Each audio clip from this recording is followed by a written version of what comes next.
میں آپ کو ہماری روزانہ کی شاگردیت کی عبادت میں خوش آمدید کہنا چاہتا ہوں، اور آج میں آپ سے قیادت کے بارے میں بات کرنا چاہتا ہوں۔ اس نسل کے لیے درکار اہم ترین چیزوں میں سے ایک روحانی قیادت ہے، لہٰذا آئیے سیدھا اپنی عبادت کی جانب چلیں۔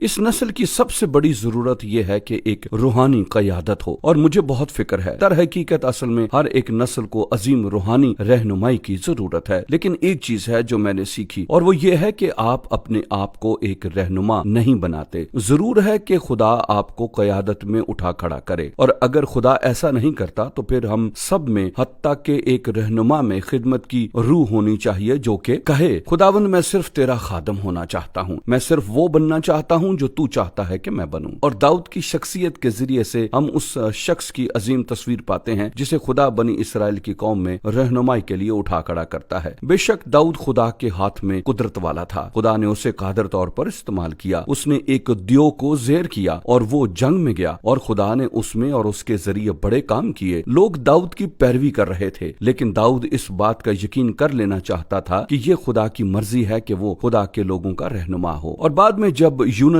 اور ساؤل مر چکے تھے، سب سے پہلے اس نے خدا سے دریافت کیا، اس نے خدا سے پوچھا، خداوند تو کیا چاہتا ہے؟ تو کیا چاہتا ہے کہ اس مقام پر میں کروں؟ وہ جا کر سیدھا سادھا یہ کہہ سکتا تھا، میں اسرائیل کو اپنے اختیار میں لینے والا ہوں، لیکن اس نے ایسا نہیں کیا۔ اس نے خدا سے پوچھا، اور میں سمجھتا ہوں کہ کسی بھی روحانی رہنما کے لیے شاید یہ سب سے اہم بات ہے۔ ایک روحانی رہنما کو خدا کی مرضی معلوم کرنے کی ضرورت ہے، خدا سے پوچھنے اور یہ کہنے کی ضرورت ہے کہ خداوند وہ کیا ہے جو تو چاہتا ہے کہ میں کروں، اور جب ہم ایسا کرتے ہیں تو خدا ہمیں دکھائے گا۔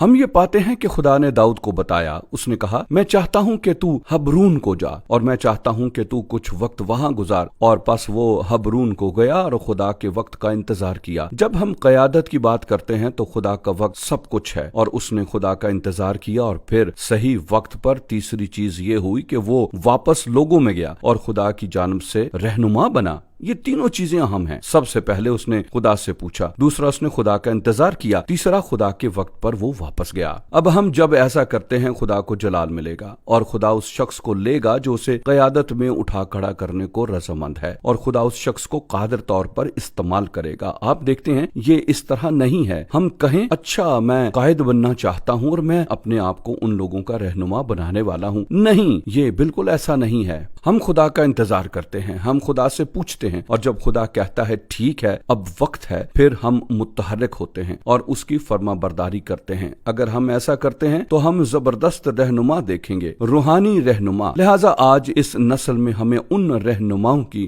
ضرورت ہے جنہوں نے خدا سے پوچھا ہے، وہ رہنما جو خدا کے منتظر رہے ہیں، اور وہ رہنما جنہوں نے خدا کی فرما برداری کی۔